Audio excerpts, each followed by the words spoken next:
very fortunate to have a lot of good different programs that we're able to offer in our school district, from our state recognized athletic program, FFA program, which is state and nationally recognized. They win honors all the time. From our dual credit programs, and if a student does it right, they could graduate with about 50 dual credit hours.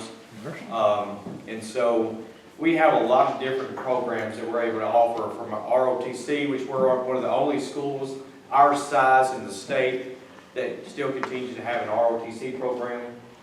And so we're very fortunate to have that. About 3 years ago, we implemented a program at the elementary, a Boys and Girls Club. And it was an after-school program to help students that would normally go home to an empty home, or that would not have any assistance at home. And so it was one of the best programs that we've implemented since then, and it has been a really great program. We now have kids that are in our intermediate campus that have been in this program since it started, that are now, so it's now getting our elementary kids and intermediate age kids as well. So I asked Chad Patterson and Heather Sharp if they would come up. They're coming back to us to present, just kind of give us an update on the Boys and Girls program and how we can be involved in that program as well as Rotary.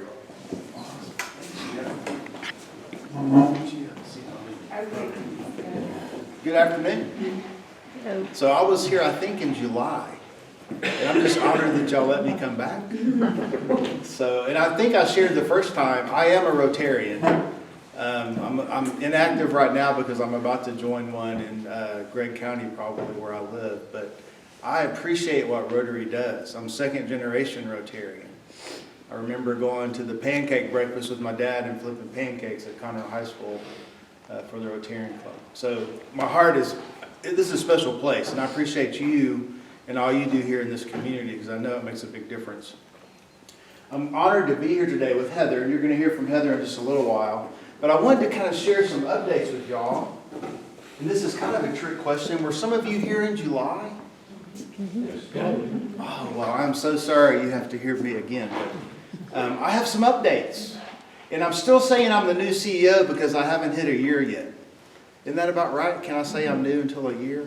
So I've got about 3 more months to go on that. But it's a privilege to represent a charity that's almost 160 years old.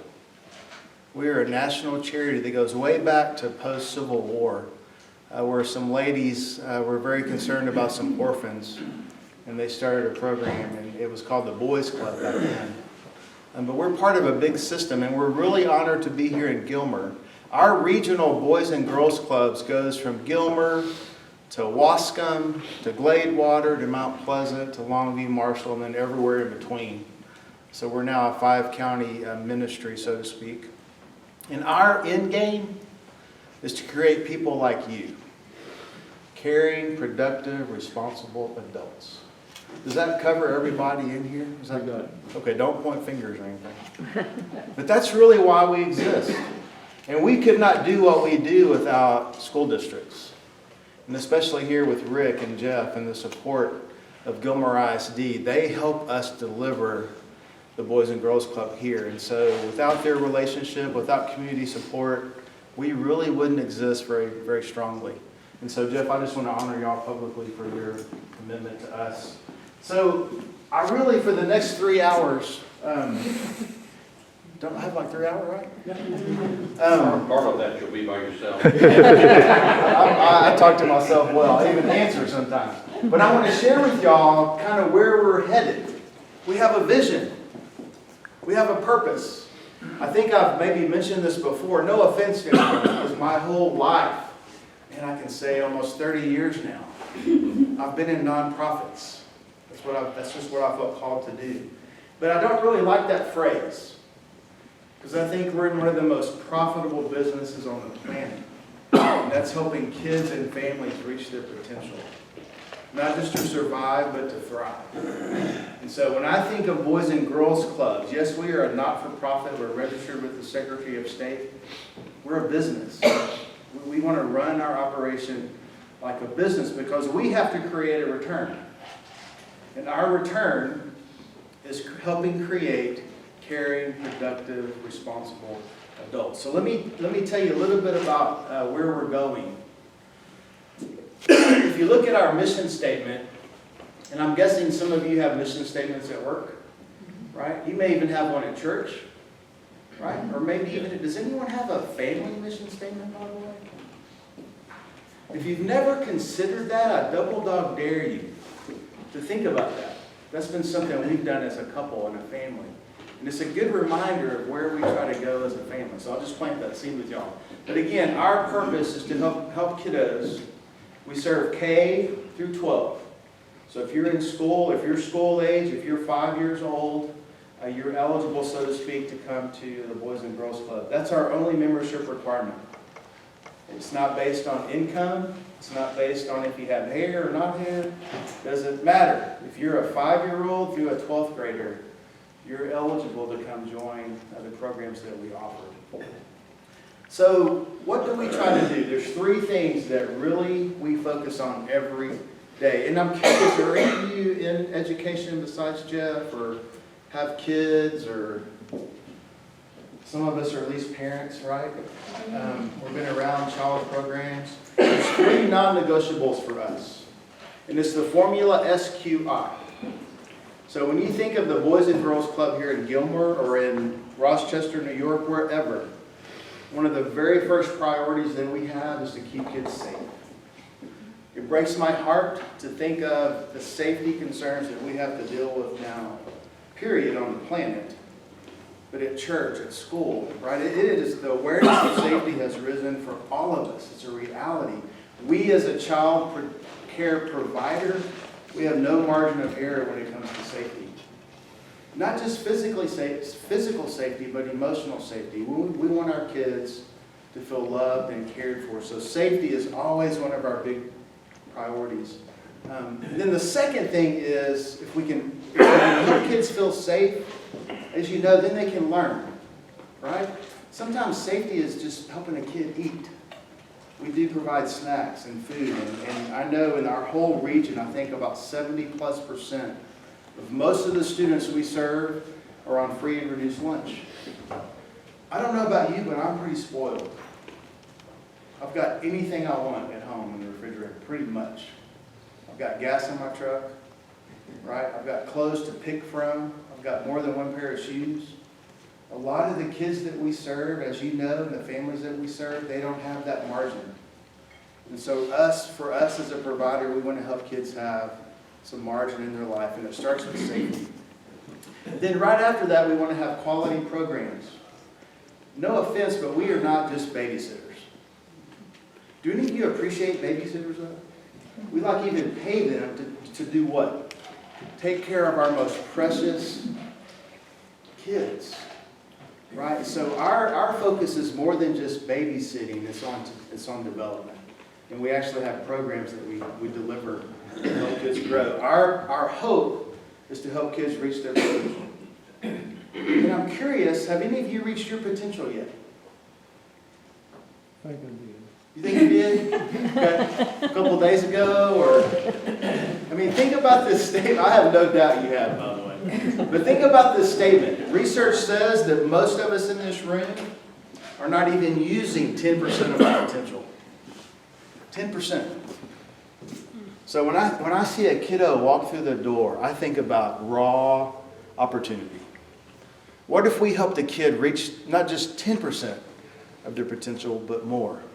And that's our hope every day when the kids walk through our doors, as we partner with school districts who are all about helping kids grow and develop.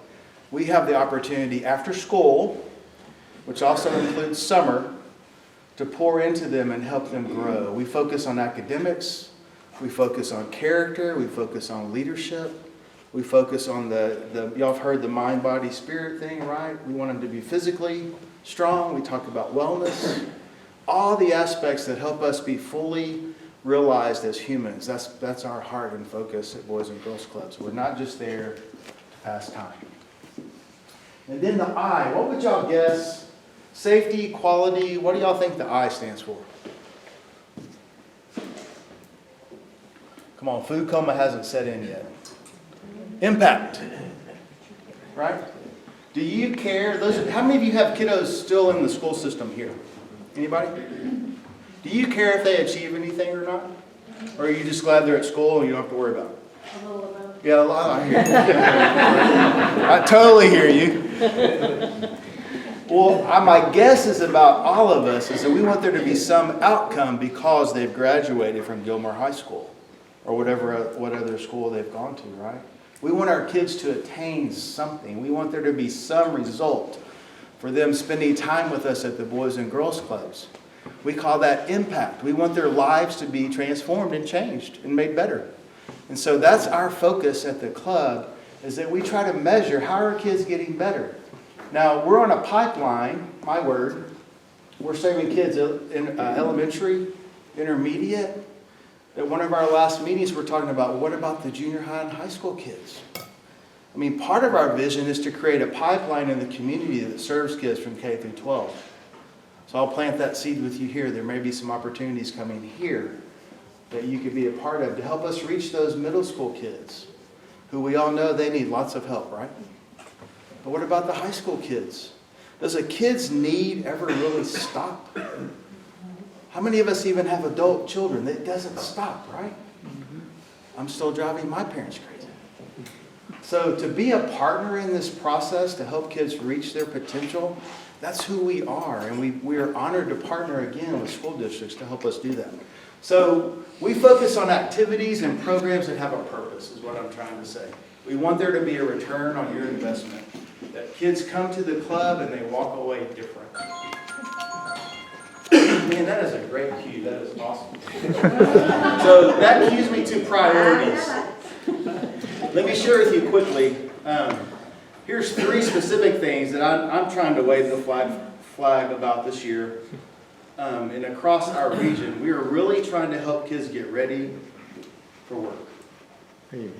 Right? So does that mean 4-year school? Maybe. Does that mean technical school? Maybe. Does that mean straight into the labor force? Maybe. But we're really trying to be intentional to help kids be workforce ready. How many of you have heard that word in the last 24 hours? Right? I mean, it is like a big, fad's not the right word, but it is a critical issue right now in our country. And so we as a Boys and Girls Clubs are trying to even start conversations with kids in elementary school to even think about the future, to even think about having hope. Our mantra is basically to give kids the hope and a pathway to a great future. Well, I don't have a silver spoon to live on the rest of my life. I have to be a productive, responsible adult.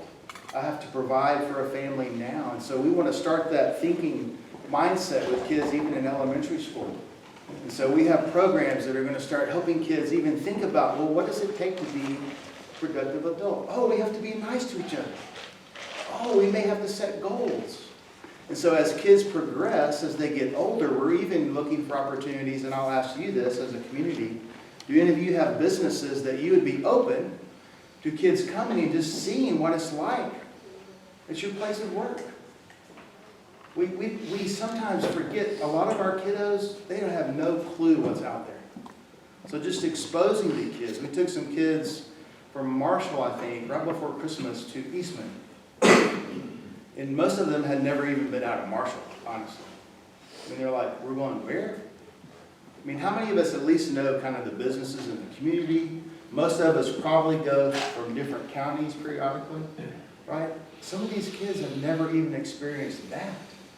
So if we can just expose them to the opportunities out there, that's a win for us. And so if you do have a business, if you do have a place in mind or have a relationship with a company here and you'd be open to kids just coming to take a tour, please let Jeff know. We would really like to be intentional about that. So workforce readiness. The 3 things we focus on there is exposure, education or training, and then also having mentors.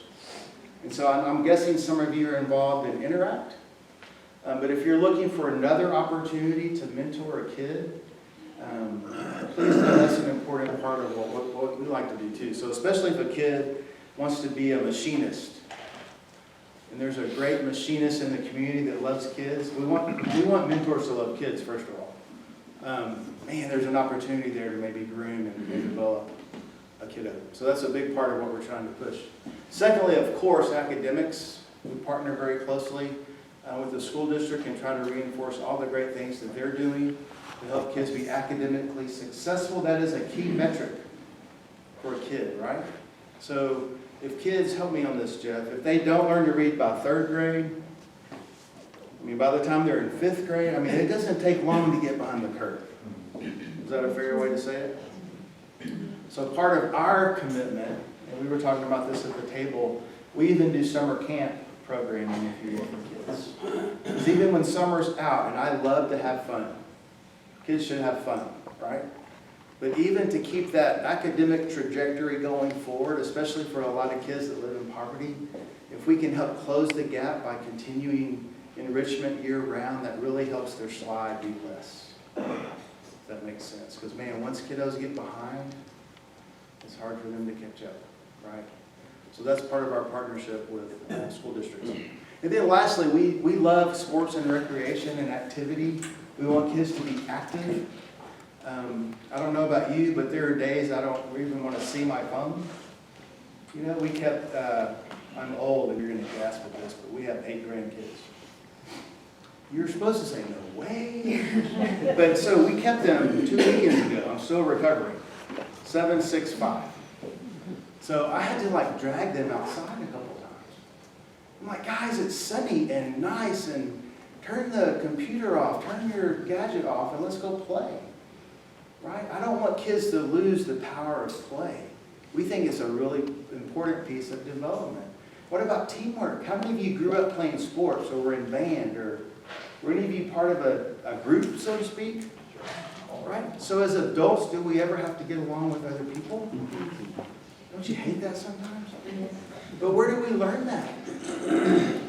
Where do we learn that team is not about you, but it's about we? Where do we learn how to solve problems? Where do we learn how to overcome challenges or celebrate victories together, right? So we look for opportunities to help kids even create those spaces for them to keep building those skills. I'm not anti-technology, but I am for kids knowing how to relate and have people skills that last, because we all need them, right? Real quickly, here's some numbers. And let me just say these things out loud. We're trying to do a better job of, one day we're going to come to you soon and say, hey, the graduation rate for kids who attended the Boys and Girls Club in Gilmer is, we're just not there yet. But we're tracking numbers. We're tracking those outcomes. Here's some national statistics. So 50% of 12th grade kids who attended a club expressed an interest in a science, technology, engineering, math career. So they caught a vision for more. And 27% of the 12th graders nationally. 89% of kids who attended a club reported that they are able to stand up for what they think is right. So what does that say to you? Is that character? Is that just the ability to put thoughts together? That's a pretty life skill that's important. 97% of kids who attend club, teenagers, expect to graduate. Ooh, that's hope. That's a higher expectation. Mediocrity is not acceptable, right? There's more. We want kids to think of a great future, and that's a big statistic there. 76% of low-income club kids, 12 to 18, who reported club, their grades were better. Oh, that's a good thing, right? And then lastly, 75% of kiddos, teens, volunteered in their club or community at least once, and 41% of those are volunteering now at least once. So if we teach them how to volunteer, that continues. Those are life-going skills that we hope to be a part of in planning in kids. Let me give you a real quick update, and then I'm going to shut up and let Heather tell you some stories.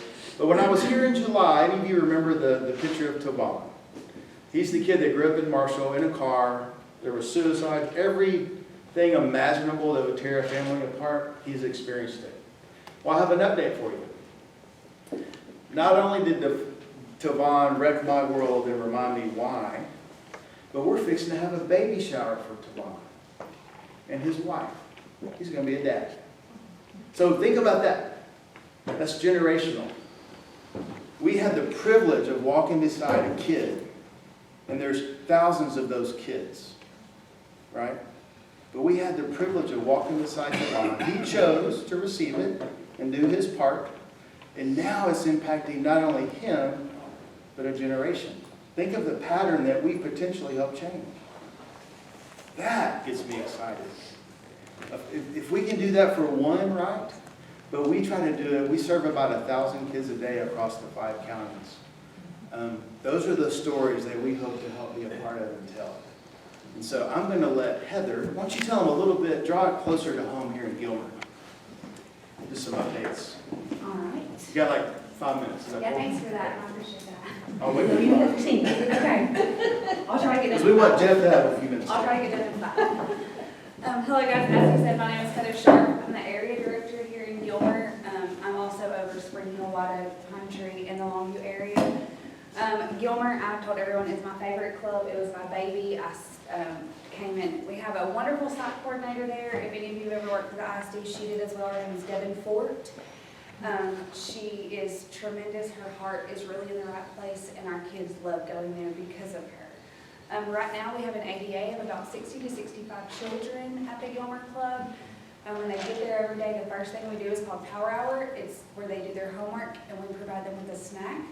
We actually have a partnership with East Texas Food Bank, where the snacks that we provide are technically considered a meal by the government standards. It has a meat, a grain, a fruit, a cheese, and I'm missing something. And it has all of those. So it's nutritional for those who don't have food at home. And then after they're done with their snack, if there's something in their snack that they don't want, we have a no thank you table, and they're allowed to put it over there, and the kids can take those items home with them for a later day. Then we have just different programs there, like Chad was saying, the triple play. It's the one where it gets you up, it gets your heart rate moving, teaches you not to just sit on the couch and play video games.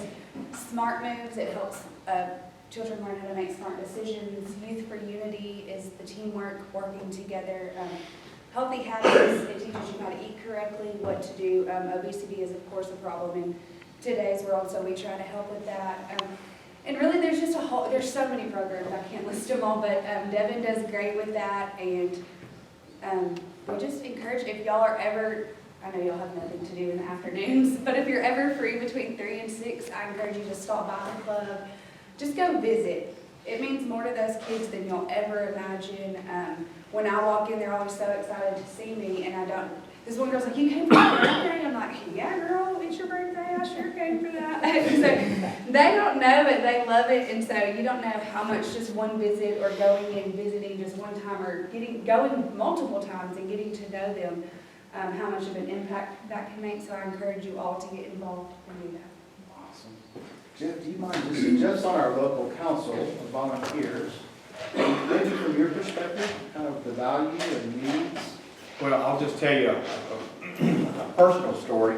If you don't know, I've got 5 kids, and my number 2, my second oldest, is attending SFA, and while she's there, she works at the ECRC.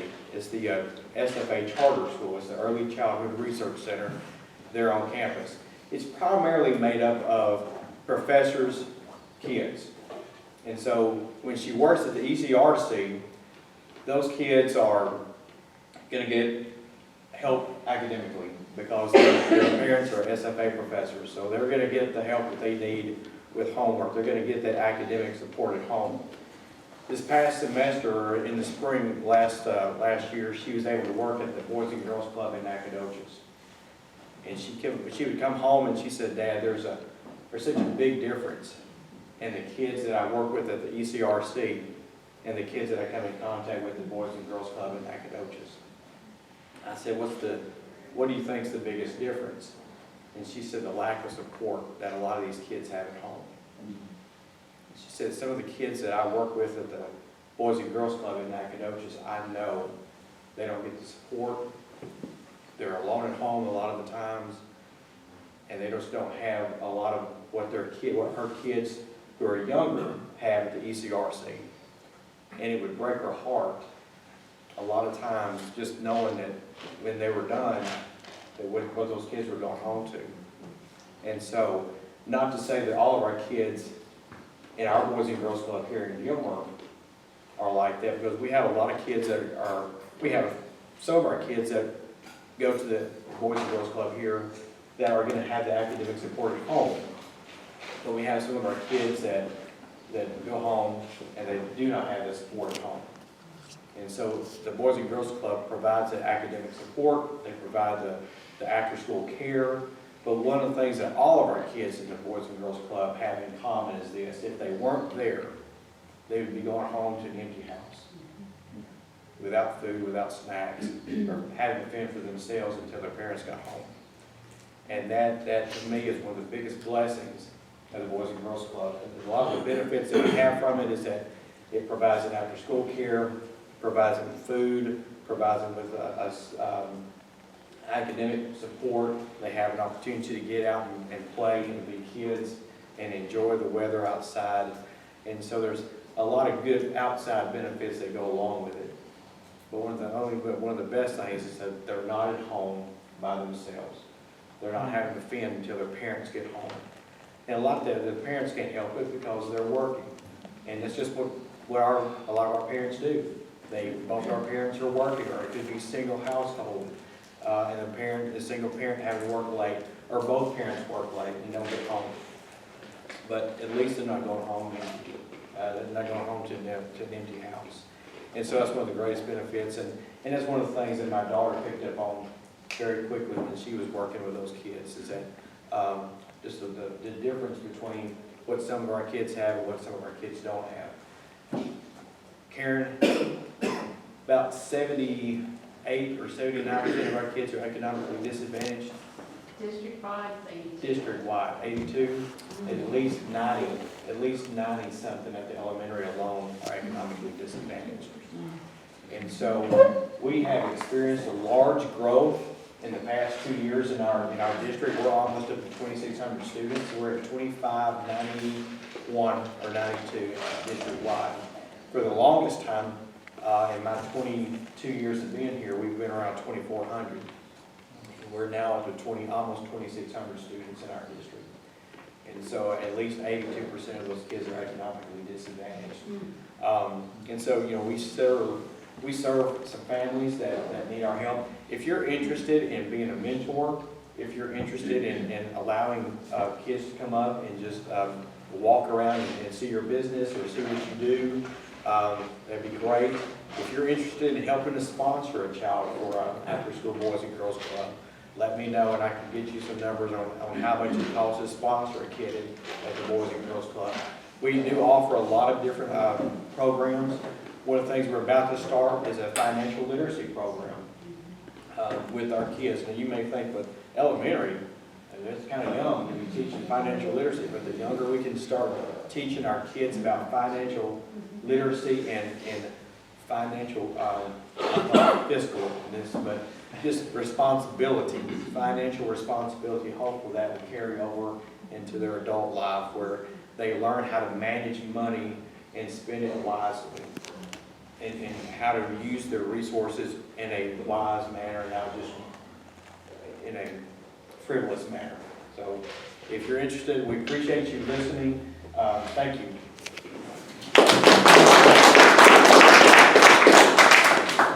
Thank y'all. We really appreciate y'all coming to the program, and y'all are always